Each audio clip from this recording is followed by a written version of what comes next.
Talkin' baseball. Baseball and the Orioles.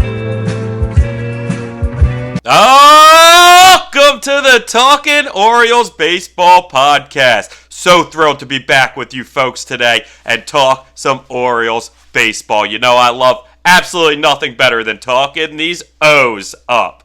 And that's what we're going to do here today and every other day of this podcast. Because again, it is the Talkin Orioles Baseball Podcast. And these Orioles have been unbelievably hot to start this spring training. I know we've been talking about it on the past few episodes. Well, since our last episode, they've gone 4-0, up to 9-1 on spring training.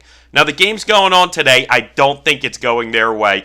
They're probably going to wind up taking the L today, which is fine. It's spring training. The games ultimately don't mean anything when it comes to the standings. You can't take these wins with you, and you're not going to take these losses with you. So, at the end of the day, all you want to see is good things from these players, ultimately, whether you get the win, whether you get the loss. And guess what? Today, maybe you didn't see many of those good things today. We'll touch into that in the next episode, probably, but just to touch on it to begin with, I remember watching the Orioles-Yankees the other day during the spring game, and they interviewed Coby Mayo, hot prospect Coby Mayo, and he didn't have a great day at the plate.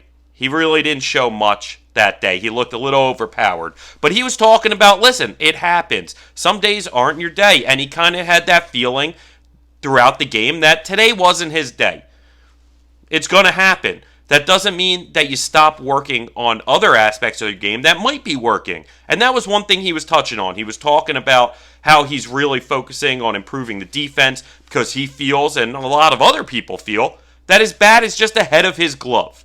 And one of the things maybe preventing him from breaking camp with this team and ultimately getting there down the line is his glove. The Orioles love playing good defense. Brandon Hyde emphasizes that. Mike Elias emphasizes that. This whole organization understands how important defense is to winning, especially situational defense, being able to make that big play when it's necessary. The Ripken way, the Oriole way, is that defensive baseball, okay? At the end of the day, looking in the past, that was one of the pillars of the Oriole way, and it remains that way this day. So, listen, again, they might lose today. We'll touch on that later. Either way, what they have done since our last episode has been amazing. Like I said, 4-0 since our last episode, and just seeing amazing things out of these guys, okay? Again, I'm not going to break down the box scores of every spring training game. It's not what we're here for. We're here to talk grand scheme. And when it gets to the real games, when it gets to the regular season, we'll absolutely be breaking down the box scores, individual at-bats, all of these individual moments more. But in spring training, listen, it's just there to get your time back. It's there to get you back into the rhythm. It's there to see how you're feeling to start the year. Again, baseball is this constant, evolving roster type game, okay? This team you start out with isn't the team you're going to end with. In one way or another, at some point, guys are going to come up, guys are going to go down. That's just the nature of the beast, okay? But I'd love to highlight some of the great starts and some of the things that we've been seeing out of these guys, okay? And I know we've touched on these names in past episodes, most of them at least. But it's important to continue to highlight them when they continue to do great things, okay? The first guy, Joey Stacks' guy, Jorge Mateo. We talked about the hot start. Talked about how he's come out swinging the bat hot, which is a great thing to see. Because when he's swinging the bat hot, he's an ultimate X factor to this team. Truly. And we're seeing it in camp. He had a game where he hit 2 home runs that day. He shows the power. He has that power, despite the fact that he also has the speed that most guys with power do not have. So that's why it's the X factor, because when he gets hot and he's hitting extra base hits and even home runs, he's a deadly X factor on this ball club. And really, we've talked about this, but I'm going to touch on it again. His super utility role that he's going to embrace and take on this season is the ultimate X factor to the Orioles winning the World Series. maybe not the ultimate, but one of the ultimate, one of the biggest ones in my eyes that I see as being, come October, like I said, an X factor to being able to win those games and ultimately win the World Series, win the pennant, win the series. Okay? Him playing center field, and he started to play center field in spring. He's only, I think, played center field twice in his major league career. So he has very little experience, but we know the speed is there. We know the athleticism is there. Just has to work on being able to read the ball off the bat. Get that good first step. So he's not putting himself in a position where he's hoping that speed can make up for a bad route, for a banana route, for a misstep. And it seems like he's, again, embracing that role, which is phenomenal to see. He's taking that on as a challenge, and he understands that that's his way to more playing time. There are going to be injuries where we're going to need him to step in at short. I think truly he could probably play second or third. I don't hear the Orioles really using him in that regard, but look at last season. They didn't plan on using him in center field until a certain point in the year, and they said, hey, why don't we give this a try? So it's not crazy for him to wind up with 2 or 3 games at third and also at second at some point in this season. Again, same goes for left or right. Again, super utility is the type of thing that Jorge Mateo has the athleticism to provide. And also, if he's swinging the bat hot, he has the type of bat that you don't want to take out of that lineup. And I know we touched on this earlier, but I'm going to mention it again. He has that potential for that Dave Roberts type championship moment, where he comes in off the bench in a pinch run situation when we need a run and we need that guy to get on second base in order to drive him in. And everyone in the world knows that Jorge Mateo is going to steal second. And he can still accomplish it. That's the type of moment that Jorge Mateo, if he can stay on this roster throughout the year, can provide for us come October. And I want to see it. I believe we'll see it. Another big name that we touched on earlier is Kyle Stowers. Now, in a past episode when I broke down the outfield reserve competition, I believe that Stowers, if not one, was 2 to make this roster. I love the idea of Kyle Stowers. Now, he's another left-handed bat if he gets on this roster. And they are filled with either lefties or switch hitters that bat mostly lefty. So I believe, and again, to bring back that past episode, that ideally that reserve outfield spot, if there's only one, would go to a right-handed hitter. And that name would be Ryan McKenna. But Kyle Stowers is showing that just because he bats lefty doesn't mean he can't be a force against left-handed pitching on days that we need to substitute out a guy who maybe is struggling against those lefties. Because so far, he has 3 home runs in this spring training. All 3 are lefty-on-lefty action. It's a beautiful, beautiful thing to see. It really is. It's special. Because he's the type of guy that's gotten somewhat forgotten about in the pile of all these talented prospects. People are... Listen, I get Kowser was always a better prospect than Stowers. Okay? So the idea that Colton Kowser is hitting his way to taking a spot from maybe Kyle Stowers is possible. But everybody has already put Heston Kjerstad above Kyle Stowers also. And I love Heston. I truly, truly love Heston. And we'll touch on the man in a little. We'll touch on all of these guys more in depth and what they're accomplishing this spring a little more. Because again, it shows some light onto the Orioles outfield reserve competition.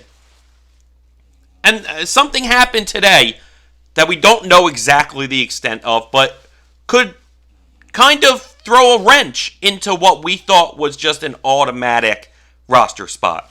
Okay, but we'll get to that. We'll get to that in a little.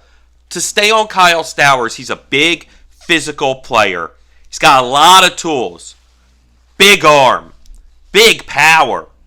And he's had some big moments for these Orioles in a small span for being on that roster. And yes, he's had a couple tough stretches also in those spans. But just like Colton Cowser, sometimes that makes you better. The fire isn't burning you, it's forging you. And with these top prospects like Cowser and Stowers, a little adversity goes a long way to positive results in the long run.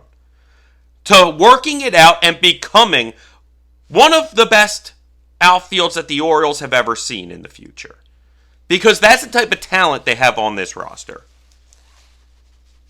Okay, so Kyle Stowers is having himself a hell of a spring. And the 3 lefty-on-lefty home runs this spring is impressive to see. He's actually tied, at least coming into today, he was tied for the lead league in home runs in the Grapefruit League. Which, only means so much, especially this early into camp. But it's something. Especially, he's one of 6 guys, and another one of those 6 guys is Colton Cowser. So that's just how impressive the competition is in this Orioles outfield. Because of Cowser's 3 home runs, 2 of them have been lefty on lefty. So Cowser, again, didn't get burned by that fire. Didn't get crushed by that adversity. The fire's forging them, making them stronger, making them better. And that's what we're seeing out of these young players. And it's so incredibly special to see because we know the very, very top names of this roster. We know the Rushmans and the Hendersons and all of these guys. We know the veterans, the Hayes, the Mullins, Santander. We know the first base duo. We know these guys are going to be a primary force in this lineup throughout the season. But it's guys like that. It's guys like Stowers. It's guys like Cowser. It's the role players that are going to play an even more major piece to winning a championship. Because let me tell you, I truly believe that you can have a great season in the majors with being top heavy. You can have a bit of a playoff run in the majors with being top heavy. But in order to win a pennant, in order to win a World Series, you have to have that depth. The role players play just as important of a role as the star players. That's the beautiful thing about baseball. You can't draw up a play in the one moment to get the guy, your star player, your X Factor player, up to bat in the right time. It's all luck. Maybe you get your best player. Maybe you get Rushman. Maybe you get Henderson in the biggest moment of the game. But maybe, instead, the closer's facing 7, 8, 9 to close out that game on you in the playoffs. And you need the role players to cause a run. You need the role players to get on base. You need the role players to drive the guys in. And that's the beautiful thing about baseball, gang. There's no clock on it, and you can't draw up moments. The moments happen, the moments come, and the cream rises to the top. And the Orioles have a lot of cream to rise to that top. Another guy. We touched on him earlier. We've been screaming his name. I preach that I'm the president of this man's fan club. Tyler Wells. Tyler Wells went 2 innings scoreless the other day, and just showing how he not only wants to be, but I think most likely will be a major factor in this Orioles rotation, potentially through the whole year, past the gap where we're waiting for Bradish and Meansy to get back healthy. Past that. We already talked about Cole Irvin potentially taking John Means' spot in the rotation. Tyler Wells is another man, probably has a better shot than Cole Irvin to take that position in the rotation and run with it. And I love Tyler Wells. Again, I think this man is not only potentially one of the best starters on the team, but also potentially one of the best closers without Batista potentially on the team. And I know for a fact can be one of the best bullpen pieces for this team. Talk about X Factors. Talk about X Factors. A man that I believe could be one of the best pitchers at any three real positions that he could be at. Starting, relieving, closing. He could be one of their best options in every single category. And I fully believe that. Not only does he pitch great, but God, is he just a big boy, man. I know that doesn't mean much. But, God, he is an intimidating force on that mound. People always talk about seeing Batista on the mound.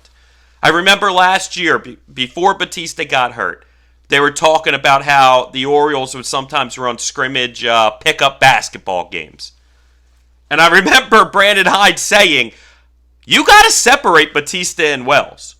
You can't have them both on the same team. You can't. They're physical forces. You just don't see those type of guys in baseball clubhouses usually. It's impressive. And we got more to talk about with Tyler Wells, but we will get to that. We will get to that. A couple other hot starts that you like to see, or at least positive results. Jackson Holliday finally kind of showing it. He had a slow start, a little icy to start out camp. But that was fine. Again, he's so young, but he's so talented. And we touched on this in a past episode where I was talking about how he's the type of player to face that adversity and learn from it quickly and show results. You know, I remember in the past, this might even been before he was drafted, he was talking about, I think he was playing for Team USA or one of the Perfect Game type affiliates or something along those lines, right? And he was saying how his swing got a little loopy, got a little power happy. I think he's susceptible to that. You know, his dad was a power hitter. His brother Ethan's this big kid, big top high school prospect who's a power hitter. I mean, those are the guys he's working in the cages a lot with, especially in the offseason. So it's not shocking to me to see him get a little power happy sometimes and get a little loopy and forget exactly what got him to this point. Not that he doesn't have that power potential, because I believe he does. He has the potential to hit 30-plus home runs down the line. And I think he'll get there. I compared him earlier, in an earlier episode, to Corey Seager. But the power doesn't always come right off the bat. And I think Jackson experienced that a little early. Maybe got into camp, wanted to really hit some dingers. It seems like his success has been coming more off of slashing the ball more. And not a true slash the ball. Because he still has plenty behind that swing. He's got a beautiful left-handed swing. And I'm not worried about him in the least bit. But it's been beautiful to see him kind of start getting rolling. Having some success. Seeing the triple the other day. Again, we talked about it in every episode, especially in this spring training episodes. We're going to be talking about seeing the future in front of our eyes, seeing what's to come. In the season, it's just happening. In spring training, again, it only means so much. So to see him get that triple and start hitting and show why he's one of the most exciting prospects in baseball, the number one prospect in baseball. A man that I think most likely will win AL Rookie of the Year for this ball club this year. And sure, he's one of the favorites. Him with, I believe, the two Texas outfielders. And they're both interesting guys. But I like our guys. I like Jackson Holliday. And the way he's been playing, I think, provides that confidence boost where you're starting to know he's going to be on this roster. Does he have to show more? Absolutely. Does he have to keep doing at least pretty decent? Absolutely. They're not going to hand him this roster spot. This is a championship caliber team. And the Orioles know it. And the Orioles are going for it. So we're not going to hand it to anybody. But truly, I believe he's showing each and every day why more and more he's locking up that starting second baseman role on opening day at Camden Yards. And I can't wait. I can't wait to be there in general. But if you're telling me I'm getting to witness Jackson Holliday's first Major League game that day, God, I'm even more excited. Somehow, some way, I'm even more excited for that opening day. But that's a few weeks down the road. And we'll get there. We got about 3 weeks to go. Maybe 4. I haven't crunched the days, but 3 or 4. Very exciting stuff. Another guy had a big moment the other day. Austin Hayes was in that Yankees game that I was talking about previously. Big home run. Now, Hazy might not have had the best spring camp so far, but it's been more than fine for a Major League veteran. A guy that I trust to come out there and play good baseball once, the bright lights are on him. I do. I believe that. And I love his mustache, too. I gotta say, I hope the mustache stays. Hazy, keep the stash for the season. At least to begin the year. Baseball's a very superstitious game. If you come in with the stash and you're not hitting, maybe 10 days in, 2 weeks in, shave that guy. Get rid of the stash. But for the moment, I think it's a great look. I love it. And I could see it becoming a thing for him this season. And little things like that are the stupid little storylines that find ways to beat on championship teams. Truly. It sounds so stupid because a mustache means nothing to winning it all. But it's those little stupid storylines, those little things in the clubhouse, in Birdland.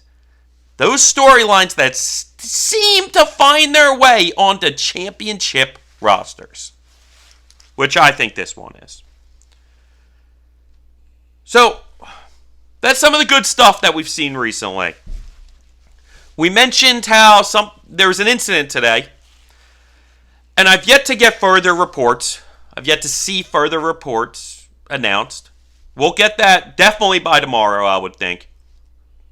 Hopefully by tomorrow. Definitely within the next couple days.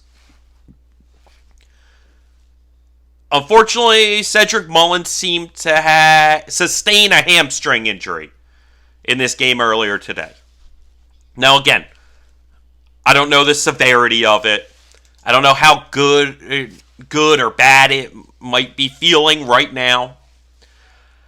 I don't know what kind of testing they did. I don't know what we're waiting for.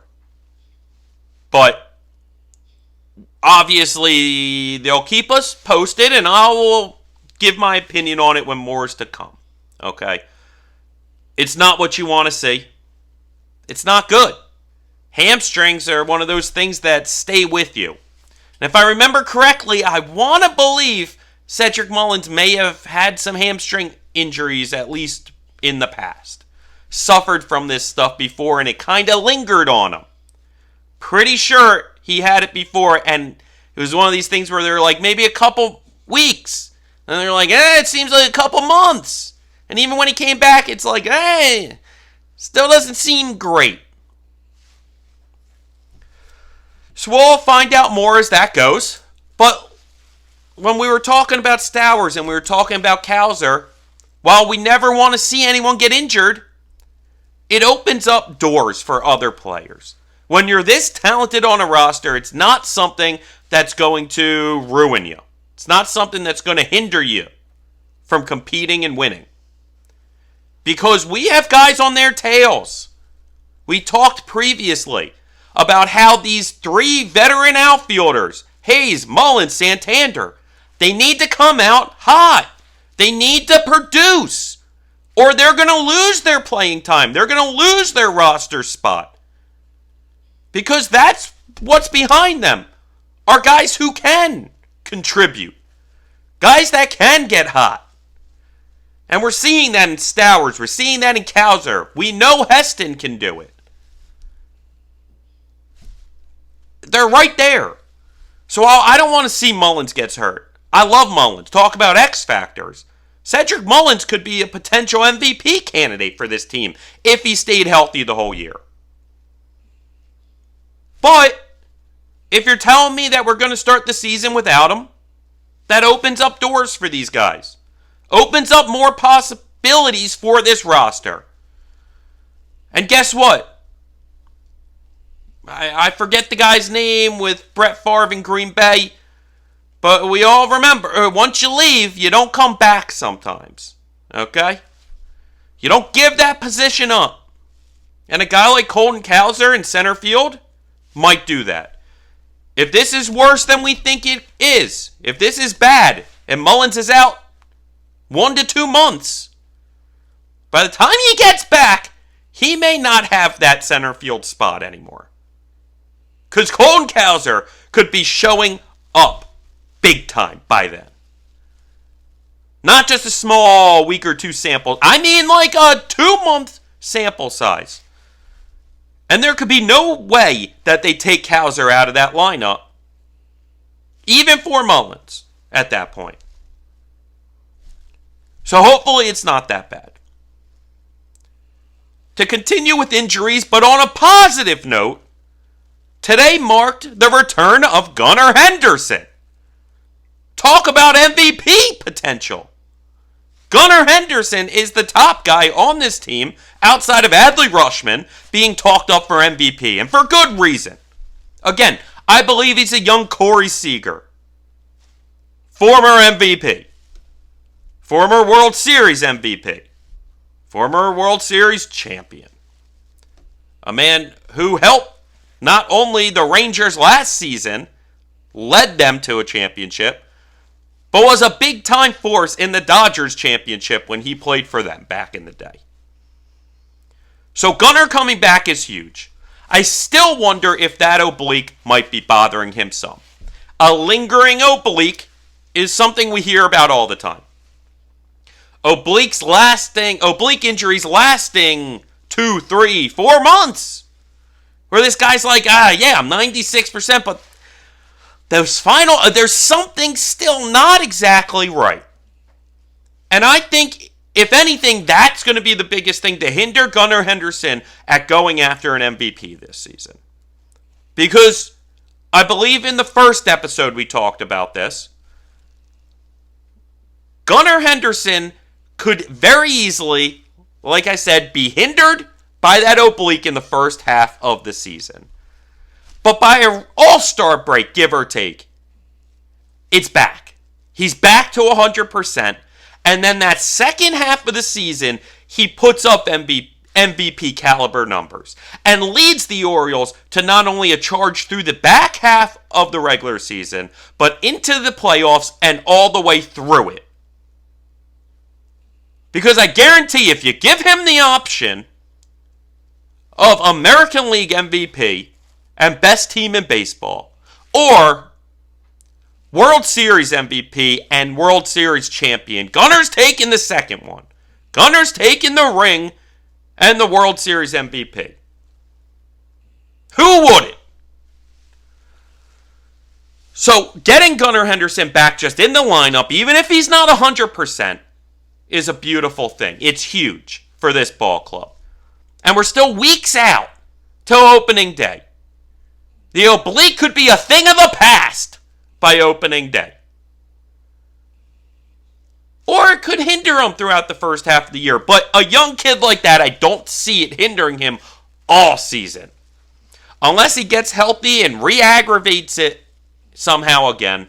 That's the only way I think it lingers all season. And yes, that's a worry, but they wouldn't be putting him out in this position. They wouldn't be risking that if they thought that that was a serious possibility. You see how they're handling the pitchers. They're not going to put these guys at risk at making things worse, in their eyes. And you can't be 100% on anything. But I trust this organization. I trust this front office. And to maybe a small, lesser degree, but still, I trust this medical staff. They seem to know what they're doing. They seem to be doing a good job. In fact, what's funny is about 2 months ago, I actually met one of the Orioles training staff. I think one of the lower guys on the totem pole, but a guy that's been there for a very long time. And it was cool because I was talking to him, and it was cool to get a little insight about this medical staff and just the front office in general, and kind of the feel around the organization and inside the warehouse. And I'm sure I'll touch more on that in a later episode. But ultimately, I trust the training staff to do the right thing. Ultimately, for these guys' career. So that's exciting. God giveth, God taketh away. God give you a Gunner, God take away a Mullins. Potentially. We'll see how bad Mullins is moving forward. But it's better news. Ultimately, if we're trading one for the other, give me Gunnar Henderson over Cedric Mullins. As much as I love Mullins, if you're telling me I can have one of the two back, or one of the two healthy, I can't have them both, I want Gunnar. All right. I want to go back to a man that clearly I love. We touched on his 2 scoreless innings earlier, and that's Tyler Wells, okay? I talked about how I believe Tyler Wells could be one of the best pieces in any 3 roles that I could see him getting on this club, as a starter, as a reliever, as a closer. He might be our best option right now this year, or one of the best options when it comes to starters. I'm not going to go, as much as I'm the president of his fan club, I'll pump the brakes, and I won't go over the top and say he's going to be the best starter that we have. That he's the best starting option we have, because that would just be madness. You'd look at me and you'd go, Ben, you lost your mind. You got Tyler Wells crazy, baby. But I am Tyler Wells crazy. Because if we project, I could see him weirdly having the second or third best year as a starter on this Orioles rotation. It's not outrageous to say that. And he wants to be a starter. He came out and was talking about how he's trained his body to be a starter. He spent all offseason mentally preparing and physically preparing to be a starter. He has a goal of getting 35 starts in the majors and accumulating innings. That would be a great thing to see. Be beautiful. And I hope that's the case. I hope he does that for us. Because that just means good things. That means he's producing. That means he's healthy. And that means he's showing up and not letting those innings get to him in a way where he starts falling apart mechanically, falling apart statistically, like what happened last season. But don't forget how well he pitched as a starter to start last season. Again, by the end of the year, Bradish was the name in the Cy Young talk. But to start the year, the first 2 months, Tyler Wells was the starter being talked up in the Cy Young conversation. Leading the majors in whip. A .193 batting average against in the first half of last season. Elite numbers. So it's not insane that this big, physical, dominating man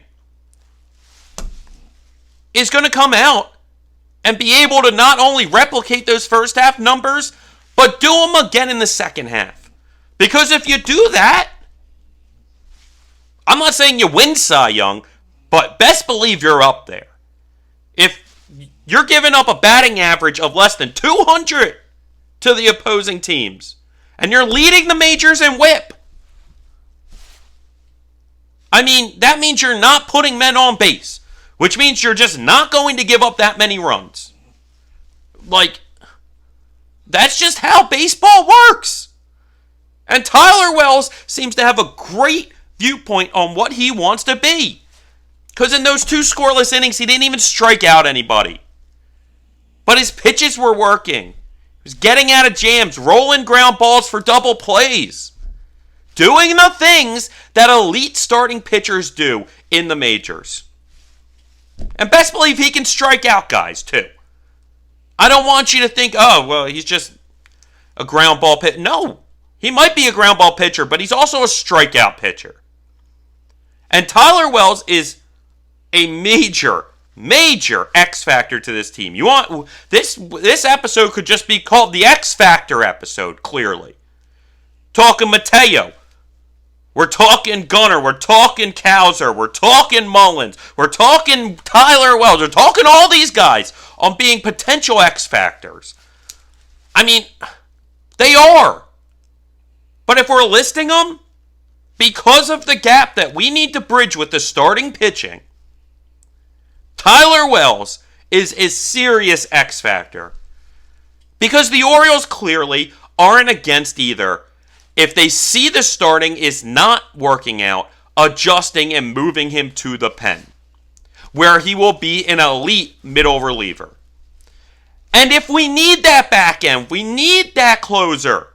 If things are going haywire with our options in the back end, talk about an X factor that could come in and become the dominant closer that we need to bridge a gap till we get Batista back next season. Because I don't think he's coming back this year, gang. I know we'd all love it. We would all love to see it. I don't think he's coming back. I don't think the Orioles are going to do that. And frankly, I don't think that things are going to play out in a way that are going to make the Orioles want to kind of push that through. I think the Orioles and Mike Elias and Brandon Hyde are going to find themselves in a position where they have an embarrassment of riches. And they may even have 3 guys, 4 guys, where they're like, heck, I trust him with the ball at the end of the game. I trust Kimbrel with the ball at the end of the game. I trust Cano with the ball at the end of the game. I trust Danny Colum with the ball at the end of the game. I trust Dylan Tate with the ball at the end of the game. And if he can't stick in the rotation, I trust Tyler Wells to close out these games. An embarrassment of riches, man. That's what we have. It's a beautiful, beautiful problem to have. As is being an Orioles fan right now. It's a beautiful problem to have. Truly. Now, we were talking Stowers, we were talking Cowser. I kind of want to bring up these 4 young outfield prospects that are in camp right now. There are a couple other names like Enrique Bradfield and a couple other guys, right?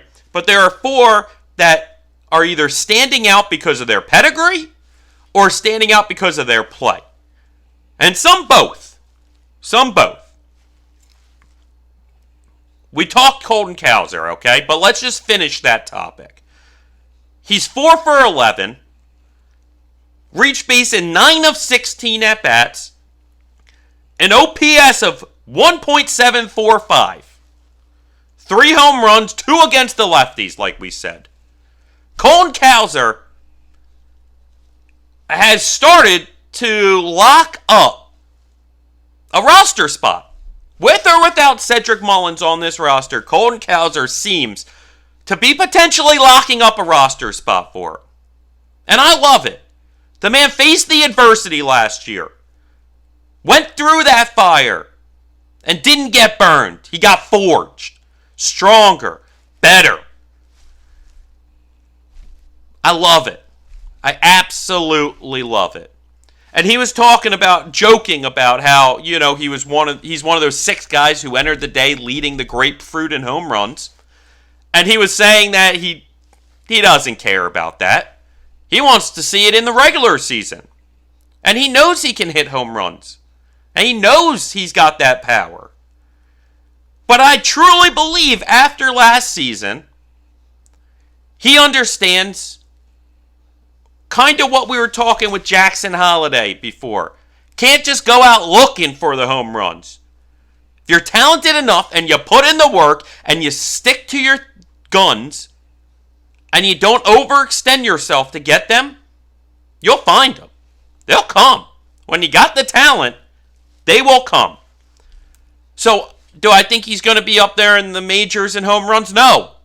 I think if he was being honest, I think he was joking more about that comment, and he would be the first one to tell you, yeah, I'm not going to be up there in the league lead of home runs.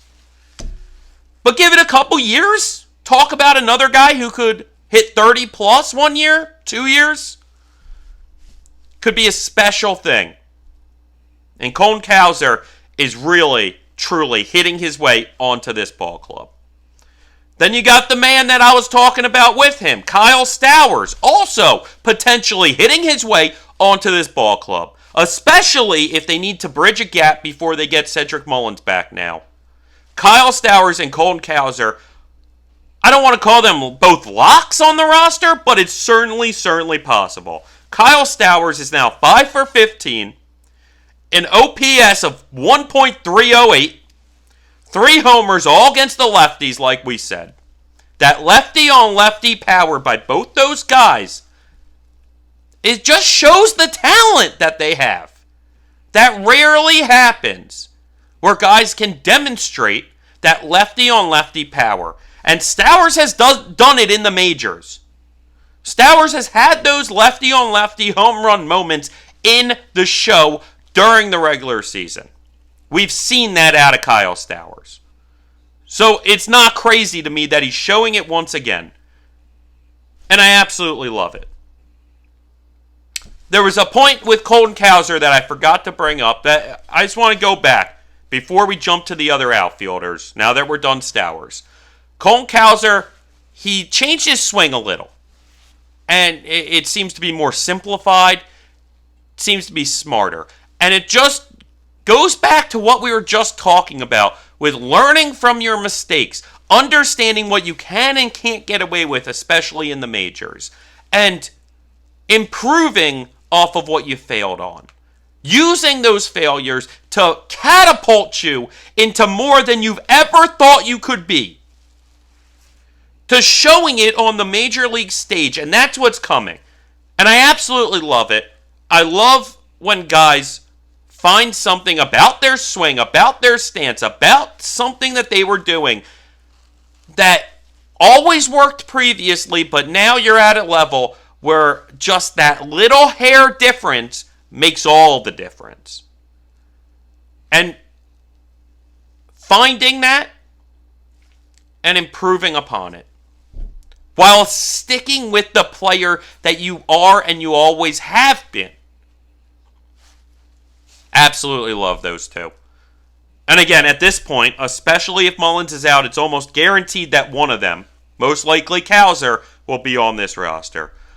Don't be shocked if Mullins goes on the IL. Both of those men make this ball club. It's possible. And I think Cowser would be in the starting lineup. At least on opening day. Then we get to one of the other top outfield prospects that the Orioles have. I know, embarrassment of riches. Heston Kjerstad has had a tough spring so far. Only 3 for 18 at the dish. Isn't looking great, but I will say this. Showed some flashes in the outfield. Had a very nice diving outfield catch the other day. And for a big boy, a boy that, I forget what publication put this out. I don't think it was MLB. It was maybe Baseball America. One of these publications put out recently their top 10 prospect list at each position. And Heston Kjerstad was the number 1 first base prospect, which caught a lot of people off guard. And that's not to say that people aren't thinking that he can play first base and know that he will play first base. Maybe it's them projecting more in the future about assuming that he can't stick in a corner outfield spot. But I think that they're wrong. Just because he's got a little big and goofiness to him and his body doesn't mean that can't play in a corner outfield spot. And he's showing it on plays like we saw with that diving catch. More athleticism than people give him credit for. There's a reason he was one of those top prospects and top picks. It's not just the bat. The kid's very athletic. And talk about a kid that uses failures to catapult successes. That's what I think we're going to see from Heston Kjerstad, who, one, because of how good the other guys are playing, but two, because he probably could use some more seasoning in the minors. They probably have names that they trust more in the major leagues on day one than Heston Kjerstad. So I think almost definitely at this point, Heston Kjerstad will be in the minor leagues. But that's not shocking to me. I talked about this on either episode 1 or 2. Forget which one. But I said, I think it was episode 1, and I had this revelation that because Kowser went through that adversity last year, it's one of these kind of, that created him getting that more dog in him. Using that to catapult himself. Okay? And I think that the Orioles, even if Heston had a great camp, were going to try and manufacture adversity for Heston Kjerstad. And that might be an outrageous take because talk about adversity. The kid goes with myocardosis, has to take a year or two off, really hasn't barely played baseball before last year since he had been drafted. Okay? So the idea of manufacturing this, it seems a little counterproductive, possibly. However, because of the adversity that he faced, kept him off the field for so long, I do believe he could use some more minor league at-bats and opportunities and just being able to play every day and not have it be a little more sporadic, which, frankly, this last outfielder on the roster, who he would be, is probably going to have more sporadic playing time than maybe even the Orioles would like. Because even with Mullins out, we've talked about Mateo playing in center field. He's going to get some of those reps. Kowser's there. Stowers can be there. We know O'Hearn can even jump out to a corner outfield spot to keep him in the lineup one day. So don't be shocked if Heston is in this minors. In fact, I would say count on Heston starting the year in the minors. Not only because of the tough start, but ultimately because it's probably what's best for him as a player. And I believe it's best for what the organization sees this roster needing in the early days of this season. Trusting a Ryan McKenna more. Frankly, seeing if Ryan McKenna can take that next step up by giving him really one last opportunity to contribute. Seriously contribute. And while he didn't have the most outrageous stat line last year, we did talk about how he had one of the best clutch numbers of this whole roster last season. When it came to clutch moments, Ryan McKenna was one of their most trustworthy guys in those spots. Which, frankly, probably bodes as to why they didn't win the World Series last year. But can that continue? And can Ryan McKenna become even a poor man's Austin Hayes? In that case, I think McKenna has a real spot on this team too. So, like I said, I'm almost penciling Heston back in the minor leagues to start this year. And I think it's the right move. Now, there's another outfielder in camp, a young outfielder, who isn't going to make this roster opening day, despite how good of a camp he's having. And that's Daniel Johnson. Daniel Johnson is, talk about names that get lost in the weeds, in the riches. Daniel Johnson is a fine prospect. There's a reason why he's a non-roster invitee to camp. Okay? There's a reason why he's in camp, because the Orioles like him. He's got nice potential. And he's showing why. So far this camp, he's gone 6 for 17. 4 extra base hits, one of which was a homer. Now, again, we're not going to break into the box scores. If I really did dig into it, he's probably getting more playing time at the end of these games when other non-roster invitees are really playing in these games. And hey, maybe that's all what it is. But in that case, I can project him to have a great year in the minors at that point. And be a great depth piece. Maybe rise his names up that prospect ranking list. Might be something very valuable come trade talk time. And I know I teased this on the last episode and did not get to it, but I have a potential trade that I mentioned in episode 1 lately, and since I did, has been growing and growing and growing on me, and I want this to be the home of this potential trade talk. I want, when this happens, people to say it started here. So we'll get to that. But a guy like that, increasing himself in the prospect rankings, only helps the eventual possible trade talks even farther. The more prospects that can take that next jump, rise through the ranks, put up successful seasons, a lot can happen. A lot can happen. So let's touch on Grayson Rodriguez's second start. Because the first start, he looked great. He was humming. Gave up an early home run in the first, like we had said that episode. But ultimately looked good. And pitched really well. And he did that again in this past start. But I know a lot of people are making a big deal about his velocity being down. And it's not in dangerous territory. It wasn't in 91 range. I believe it was averaging like 95, 96. And talking about a guy who consistently hit 101 last year, you might look at that and go, uh-oh. Red flag right there. Red flag. And I think a lot of people felt that way. Until at least you hear what Grayson talked about. Saying that was by design. They know his velocity's there. They know he can torch the radar gun. Top 100, top 101, 102. Really hit it, man. With the elite of them.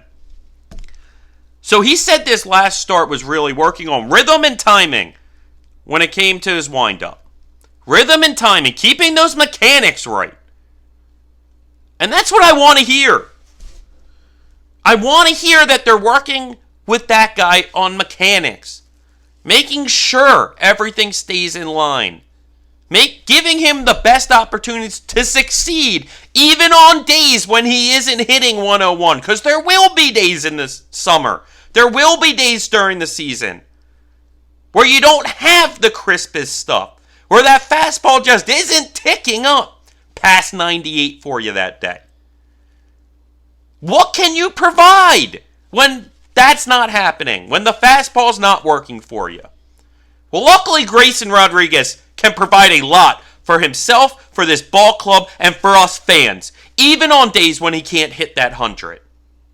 So I'm not worried about the velo being down that last start because, again, they talked about that being by design. He wasn't looking to hit triple digits or even come close. He was working on his changeup, which looked phenomenal. Looked great. And frankly, that's baseball 101, folks. If you have a great fastball and a great changeup, you could pitch in the majors. That's all you really need. Does he have more? Does he have breaking balls? Yeah. Is he working on that new two-seamer? Absolutely. He's working to get a 4, 5, 6 pitch arsenal. And I believe he already is plus to plus plus at 3 to 4 of them. So, this is an elite pitching prospect, of which maybe Oriole fans like myself aren't used to having. We're not used to cultivating this elite pitching prospect.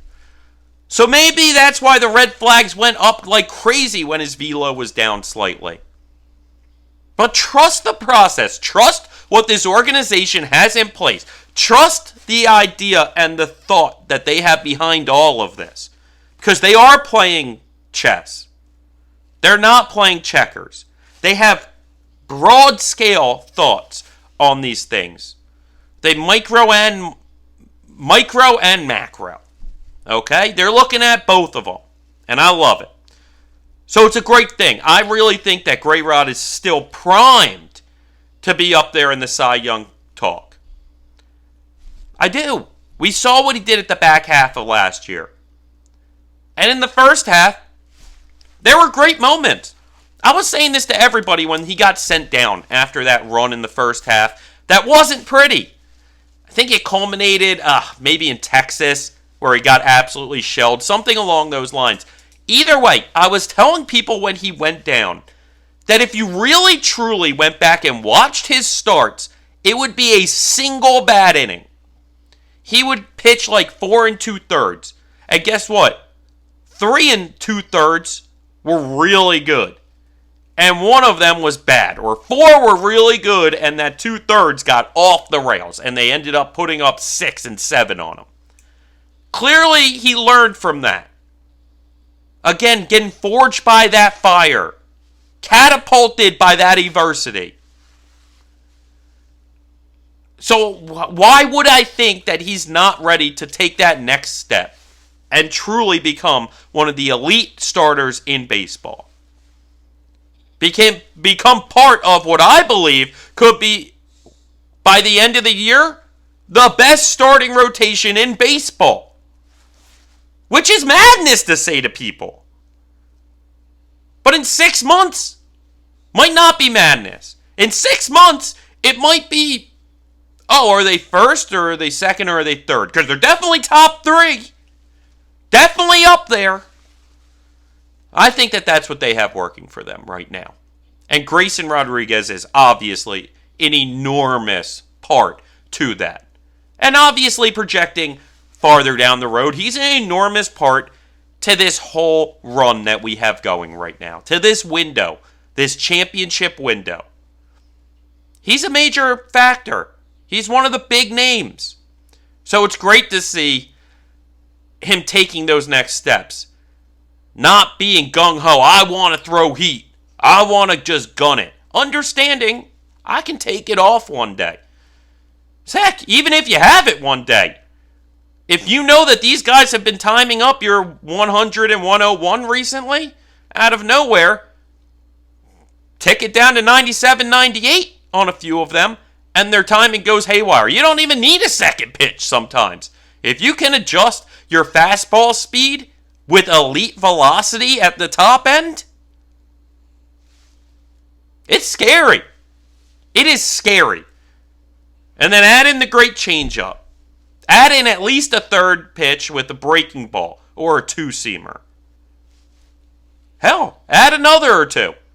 And you have one of the best pitchers in baseball on your hands, which is what Grayson Rodriguez is becoming in front of our eyes. Talk about seeing the future now. That's what we're doing, folks. And I love it. Another thing I loved was reading this story the other day with Jackson Holliday and Colton Wong, and the connection with Matt Holliday, Jackson's dad, and Colton's former teammate. I believe just for a year, maybe even part of a season. But neither here or there, just very cool to know that there was that connection. Understanding that there was a very good chance that Colton saw Jackson hanging out around the clubhouse some days, that they saw him on the field pregame. Hell, they might have played catch at one point. And I mention this a lot about Mike Elias playing chess, not checkers. Okay? And this is the perfect example, okay? So let me break down this mental gymnastics that I think Mike Elias is pulling off. Jackson Holliday starts camp a little icy. Not great.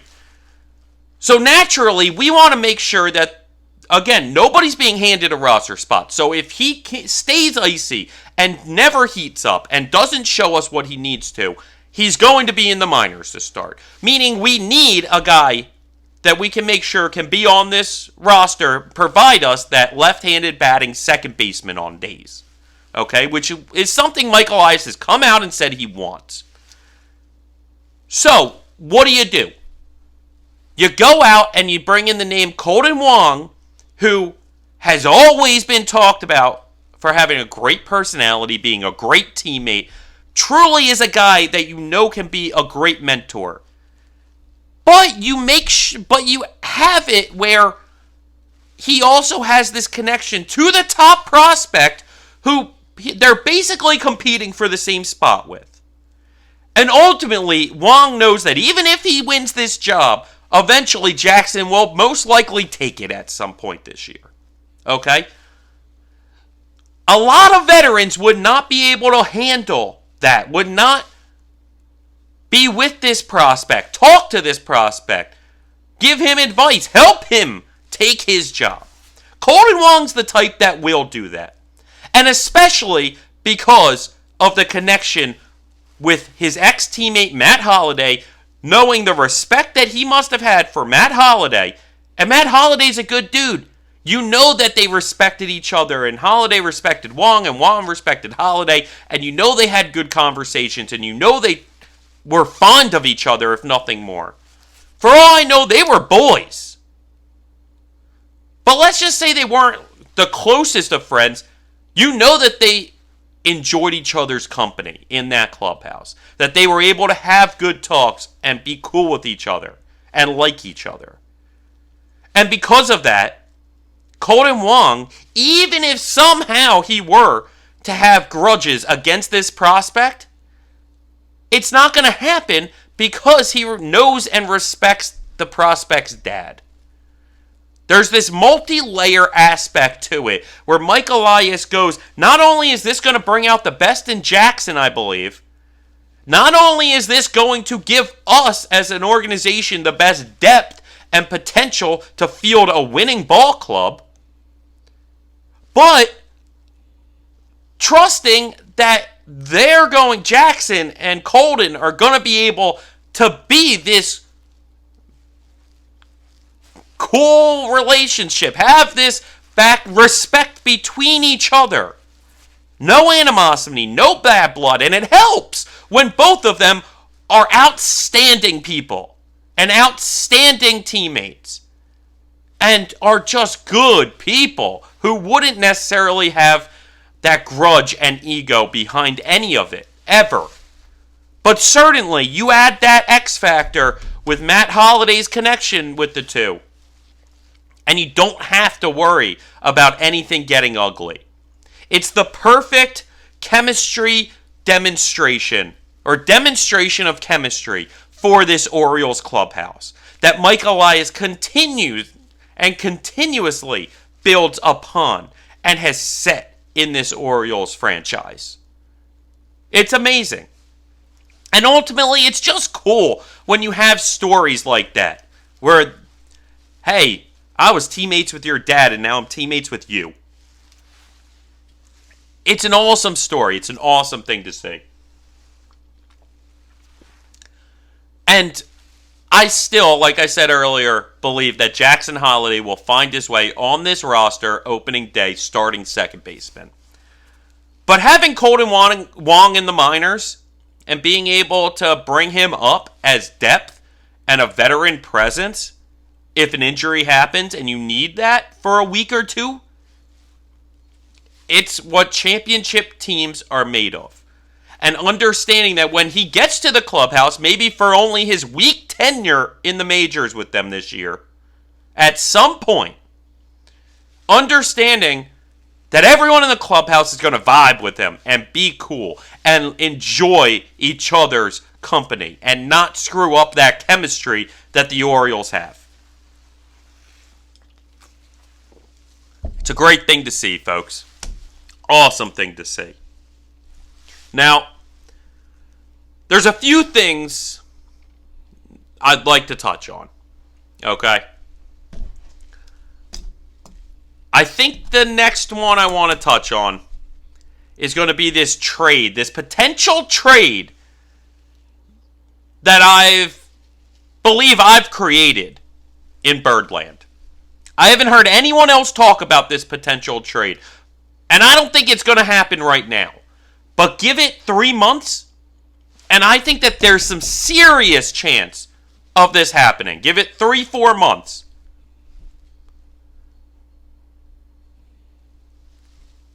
I believe the Orioles are in a prime position to trade for Mike Trout. I'm starting the Mike Trout to the Baltimore Orioles talk right here on Talkin Orioles Baseball Podcast. Mike Trout to the Orioles. It won't happen today. It won't happen tomorrow. But let's wait until June. If the Angels are in the tank, and it does not look as though their prospects are really blossoming, there's not a lot of hope in that organization at the moment, I believe trading Mike Trout is on the table. Now, he has to come back out and be that MVP caliber player, at least all-star caliber player. I don't need the most generational Mike Trout, but I need you to show that you are healthy, that you're playing good baseball, that you're seeing the fastball, that you're hitting well. Because last year, Mike Trout had some ugly moments even when he was healthy. Okay? Maybe we've seen the best of Mike Trout, and it's only downhill from here. I believe that Mike Trout, though, is a gamble the Orioles could very well take in a few months. And I want to be the leader of the clubhouse with getting on my soapbox and screaming about this until it becomes reality. Let me break it down for you, because I know you're like, Trout has a huge deal. After this year, it's only 6 years left, okay? If you go out and you try and sign a top-level free agent, minimum, you're probably giving 6 years. A lot of these guys are signing for 12. Double that. And a lot of them are entering free agency around the same age that Trout is right now, which is 32 years old. So don't tell me that he cannot keep this up for at least another 2 or 3 years as far as being an elite major league level outfielder. And potentially still that generational talent. We know he's had special moments in Camden Yards. Infamously, his Superman catch, or whatever you want to call it, flying high above that center field wall. That right center field wall. And robbing a home run. And we're probably going back 6 years ago, 7 years ago. It's still one of the iconic moments in his career because he's never had that World Series run. And the Orioles are entering a window where they're going to be making these World Series runs. And Mike Trout would fit in seamlessly with these guys in this clubhouse. He could be the veteran presence, the veteran leader to moving this forward. And money-wise, it's not that insane. $35 million a year for an Orioles team that's spending next to no money for the next 5 to 10 years. And just brought in 2 billionaire owners who want to spend money. Where better can you spend money if Mike Trout shows you that he is healthy? What better money could you possibly spend out there in baseball? At least that you can go out and get. Now, he would have to agree to the trade. He has a full no-trade clause, and we would need him to say yes. But you're telling me if the Orioles are one of the best teams in baseball, and they want to make a trade for Mike Trout, who is showing that he's still that top elite talent, surrounded by complete garbage, and possibly losing 90 games, 100 games in the bottom of the AL West, that he's not going to want out? I don't care how lovely the weather is in Los Angeles. Eventually, do you want to win? Because if he retires as an Angel, he'll probably go down as the greatest player to never win a ring. Hell, I don't think he's even won a playoff series. And they have no hope at the moment to winning playoff series, even getting to the playoffs. At a certain point, are you Mike Trout and you say, I want to win a championship, so I will be okay with a trade? And yeah, maybe, listen, he's from the South Jersey area. Maybe he wants Philadelphia. Maybe he's the type to go, it's Philly or nothing. If it's not Philly, I'm staying in LA and dying here. Well, maybe that's the case. Potentially. But if he goes, hey, here's a list of 5 teams I'd go to. Well, guess what? The Orioles can outbid them all. The Orioles can outbid them all. And here's why it especially makes sense to me, folks. Because of where the Orioles outfield is right now, okay? We've talked about this previously with Hayes, Mullins, and Santander. Santander's in the last year of arbitration. Hayes and Mullins have 2 more years left, including this one. They're getting to the end of potentially their Orioles run, okay? But they are all good-time players. They are all potentially, at least 2 of them, let's say, are probably coming into their prime, baseball prime. Okay? Because I believe that's what Hayes and Santander are doing. Mullins seems to maybe be taking a step or 2 back, at least reliability-wise. And today is a perfect example of that. But I don't want to overreact to that. Okay? So let's pick one of them, because this is the hypothetical trade. And I'm sure it'll mix and match. And frankly, some of these names, especially prospect-wise, can mix and match. Okay? But let's just talk a couple of scenarios, because the Orioles can outbid anybody.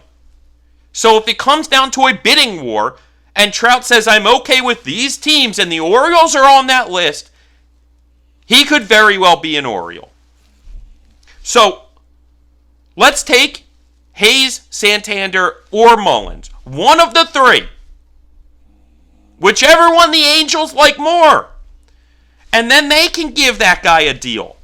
They can sign him long term. Because all 3 of these guys want a long-term extension. Hayes and Santander have come out and said they want a long-term extension with the Orioles. I don't think they're getting it.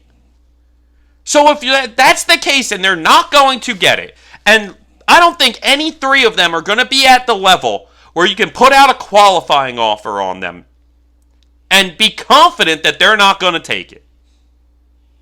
I just think it's more, the qualifying offer is going to be way more money than they're going to get on a yearly basis, and they're going to probably take it if you do that. So, Angels, take your pick. Which one do you want to build your outfield around the next, let's say, 2-3 years? So we package one of them, a major league, not only ready, but a major league player essentially in his prime for your outfield. One of the 3. Then, right now I have 2 separate kind of situations. One, if we're taking on all the money, if we're taking on all $35 million of Mike Trout every year, well then at that point we can maybe save on prospects some. We don't have to give them eliteness. Elite of the elite at least. So, again, start with one of those 3 outfielders. Connor Norby, who's a nice player, making a push. Dealt with a little bit of injury this spring. Just started, had a big day. Big day back. Said he was on the bench watching everyone have these big moments, get all these hits. Felt left out, wanted to be a part of the party. Well, he came back and he was part of the party. Fortunately, there's not much room right now on this roster for him. In fact, looking forward, no matter how good of a year he has in the minors, I don't think he can be in anything but a utility role for these Orioles in the next year or 2. Maybe more. So Connor Norby is a perfect name to me that is ready to graduate to the majors.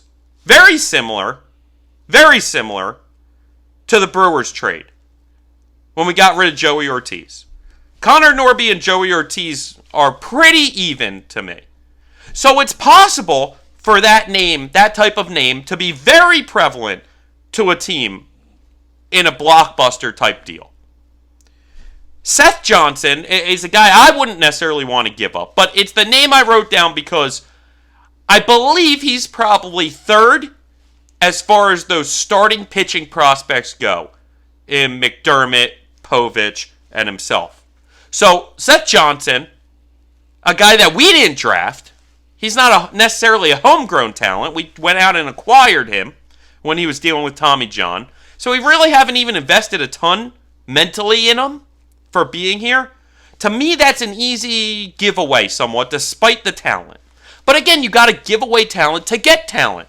If I think Seth Johnson's the third best out of those Povich, McDermott, Johnson category, well, I'm happy to keep the top two names that I love and deal him in this blockbuster trade.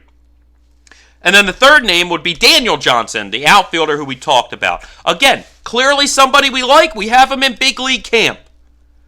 Clearly has been putting up some good numbers. And like I said earlier, if he can have a great minor league season and take a couple notches up the ranks of prospects, that becomes much more intriguing. Because in that trade, you get a bona fide starter for your outfield for the next few years that you can lock up for a few years on a decent deal, nothing insane. You get a nice infield prospect who's ready, major league ready in Connor Norby, who has some versatility, so you can move him around a little to fit your roster. Seth Johnson, a very nice pitching prospect who's close to major league ready also, and has major league stuff for sure. And Daniel Johnson, a nice minor league prospect, but outfielder also. So out of this, you literally could have a future infielder, a future starter, a current outfielder, and a future outfielder. And frankly, Norby's probably going to be a current infielder for them if he were to go there. I think the Angels would be very intrigued by that trade. Maybe not today, maybe not tomorrow, but let them start sinking into the depths of the AL West. And I think that reality needs to set in at a certain point for them. They do. Reality has to set in. And I don't blame them for not moving Mike Trout this offseason when they lost Ohtani. I think they might have more leverage come the season, especially if Mike Trout shows that he can stay healthy and produce on an elite level again. Absolutely, they can get more for Mike Trout than they could this offseason. So it makes sense to keep him. The other one is if they want to eat some money. Let's say you eat $15 million of that a year. So we're only paying Mike Trout $20 million a year. That sounds great. So then at that point, maybe I give up more elite prospects. Maybe I still think the corner piece, the starting piece, has to be one of those three outfielders for the Orioles. Because I don't think you can bring in Mike Trout and have all three of those outfielders still on the roster in Hayes, Santander, and Mullins. I don't see it. However, if we move one of them in this trade, Mike Trout fits in seamlessly. And again, if you want to eat more money, let's talk about maybe a Sam Basallo and Enrique Bradfield, along with one of those three outfielders. I don't think that's insane. I know Sam Basallo is this top catching prospect. We have Adley, though. So, you want to talk about an embarrassment of riches? You want to talk about having the flexibility? Having the flexibility to take somebody like Sam Basallo and dish him for an elite, premium Major League veteran.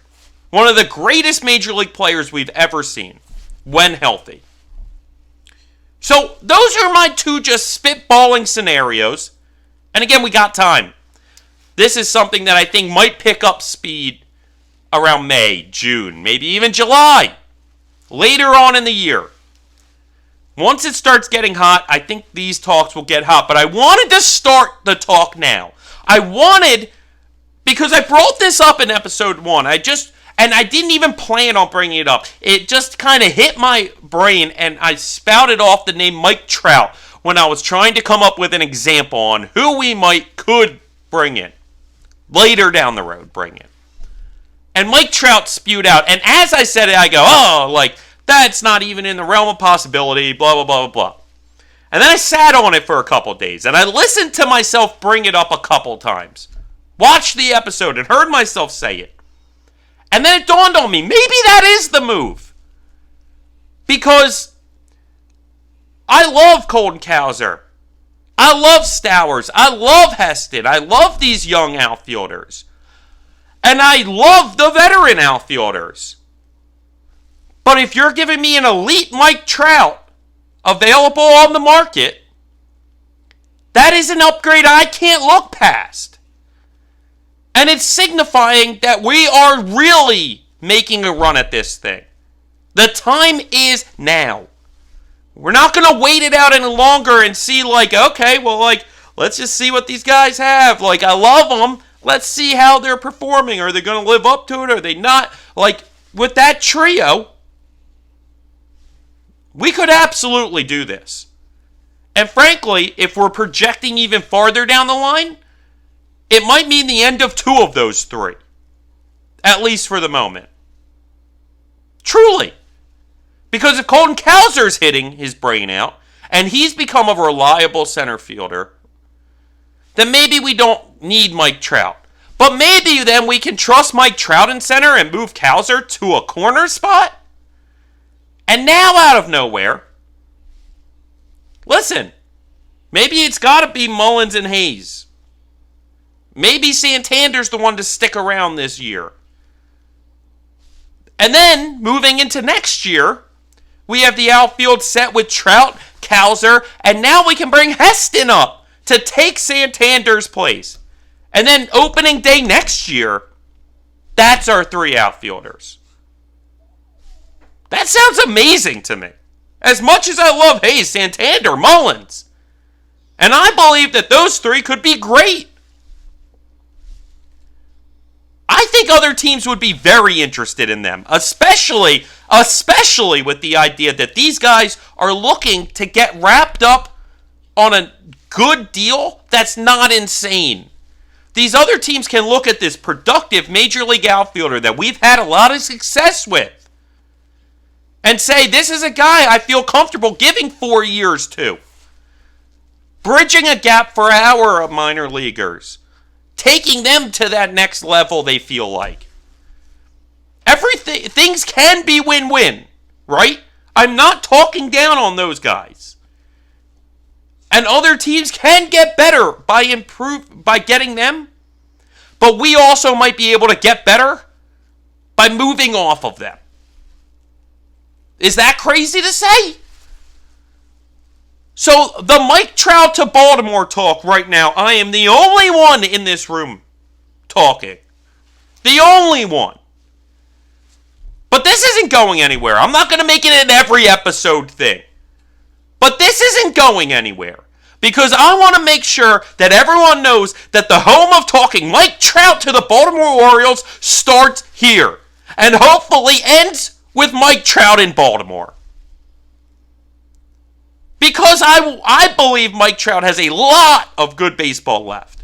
Yeah, maybe by the end of it, when he's 37, 38, it's not nearly as pretty. By any means. But between 32 and 34 or 35, tell me the next 3 to 5 years, I could still have a prime Mike Trout, or at least an elite level Mike Trout? Come on! Come on! Let's get Mike Trout to Baltimore. Mike Elias, I know this ain't your MO. This isn't the type of move that you've lived off of. But you're also not a man that's paralyzed by fear. You're the type of guy to go out there and do what needs to be done.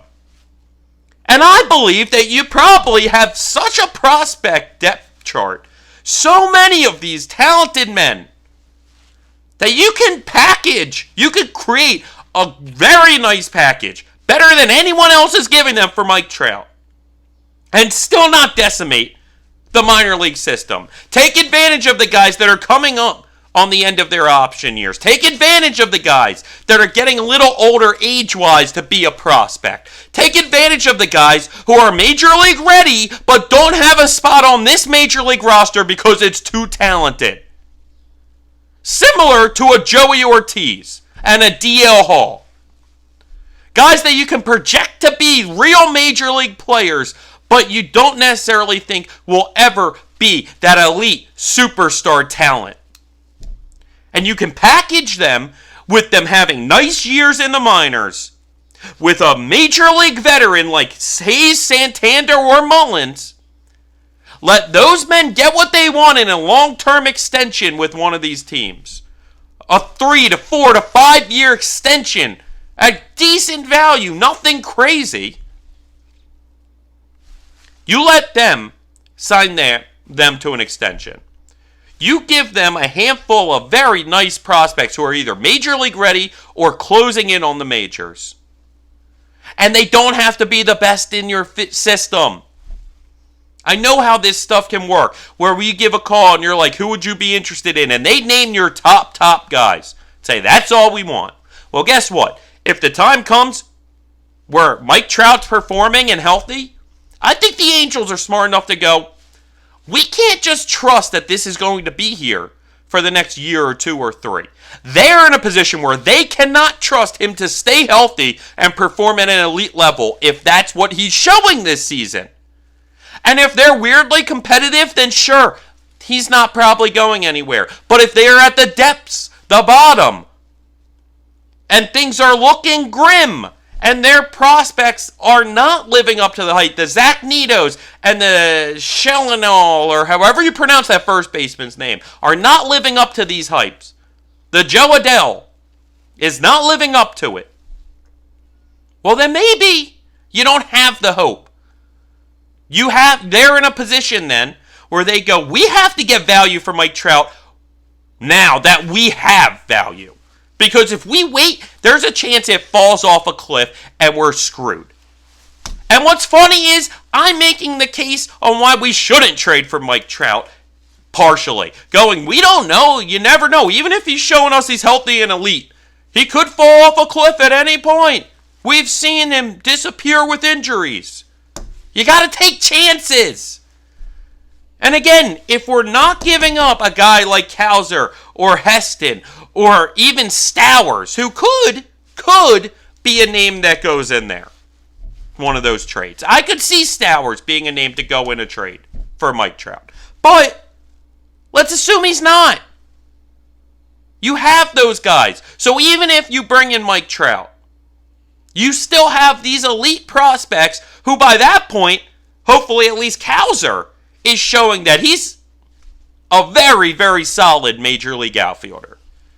An everyday major league outfielder that you can rely on, is consistent, and isn't going anywhere. Well, then at that point, you can figure out the corner outfield spots more. He can play center if Mike Trout disappears and gets hurt and goes missing. But I don't think that's the case. I think Mike Trout just had a tough couple years, and the way the baseball gods work sometimes is the amusement of Trout and Ohtani being together for 6 years, and the first couple Ohtani's hurt, and the last couple Trout's hurt, and it never works for them, and that's just the way sometimes the baseball gods work. And for him to have this second act of his career to where maybe he's not winning MVP anymore, maybe he's not up there as far as the elite of the elite. The all-time elites. But maybe he then becomes this championship player. This guy who was a key piece to championship rosters in Baltimore. And maybe that's another act in his life and his career. And that can happen. So I love the idea of Mike Trout as a Baltimore Oriole, and I'm the one at the forefront screaming it. I might not have anyone else behind me saying it yet, but I want, at some point, this movement to start. I think that Birdland at some point is going to back this movement. And again, it requires Mike Trout staying healthy and playing elite. And it requires that Hayes, Santander, and Mullins, just, while they're all good, they're not showing their elite either. They're not showing their eliteness. They're not showing a reason why the Orioles need to sign them. And again, one of them could, two of them could. They could all play themselves into deals. I think realistically, it makes sense that not all three are going to do that. And if it's one of these things where Hayes is dominating, Santander is dominating, and Mullins, let's say, just isn't healthy, well, then maybe it's just not there. Maybe we want to then sign Hayes and Santander, but I don't necessarily see the reality where the Orioles extend 2 or 3 of those trio. Maybe one. But even that, I question. So let's roll the dice on Mike Trout, man. I love it. I'm obsessed with it now. I brought it up the other day as almost just an example that I didn't even think through, and almost as a joke, and now it's become a real thing that I'm obsessed with. Mike Trout to the Baltimore Orioles is a real thing. Don't believe me? Just wait. And with that, I think we're going to call the episode. I think we're going to let that be the last lingering taste of this episode. I want you to leave this episode thinking about Mike Trout in a Baltimore Oriole jersey. Mike Trout making that World Series run. Winning World Series as a Baltimore Oriole.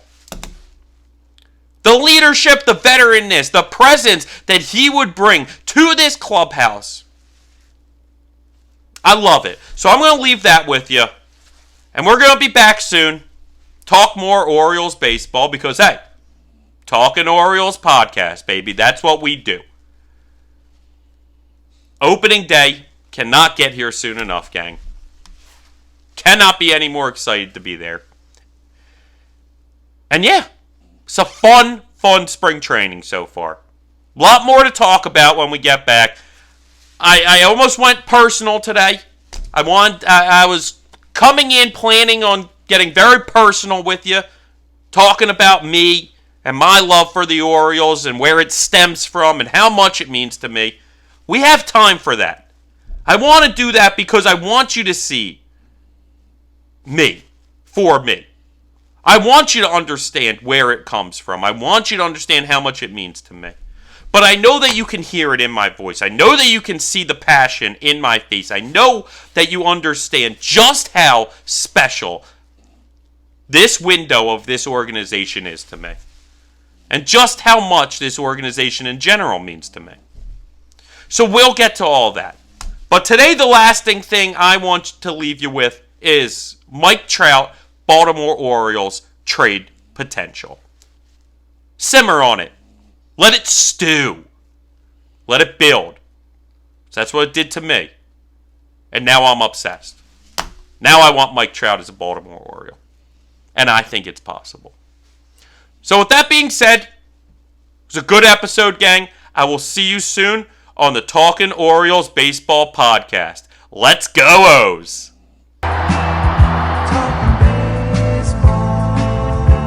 Baseball and the old, the birds, the birds, the birds, talking baseball. The birds.